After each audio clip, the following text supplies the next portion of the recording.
ngake ngathi mina uNkulunkulu akanendaba, ngabona ukuthi khona abantu abangangizwa, ngaphinda futhi ngathi uNkulunkulu akasizani. Waqhubeka futhi kwakhona abantu abanga-understand lento engikhulumayo.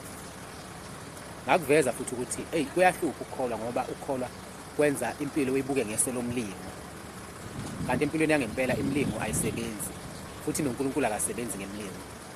Namhlanje-ke ngizosho ukuthi phuma kulo mqondo ukuthi okudalelwe wena kuyofika noma lishona ilanga. Ayikho into edalelwe wena yofika noma lishona ilanga uma ungasumanga wena wenza okuthile. Noma yini esuke yenzeka empilweni isuke yenziwe ukuthi wena wenzini. Ayikho lento yokuthi wahlala phansi kwahlelwa konke ngempilo yakho. uNkulunkulu yodwa kuphela into ayenzayo umuntu umnika usuku lokuzalwa, ephinde futhi emnike usuku lokuhamba emhlabeni. Konke asuke kwenza umuntu emhlabeni kusuke sekuyisinqumo sakhe ukuthi yena uthatha yiphi indlela. Yingakho kukhona abantu abazalwa behlupheka neze befe futhi behlupheka, bese bakhona abantu abazalelwe embusweni behambe futhi emhlabeni bengaze bebone ukuhlupheka, ngoba impilo abayihlelela bona leyo kusukela nje befika emhlabeni.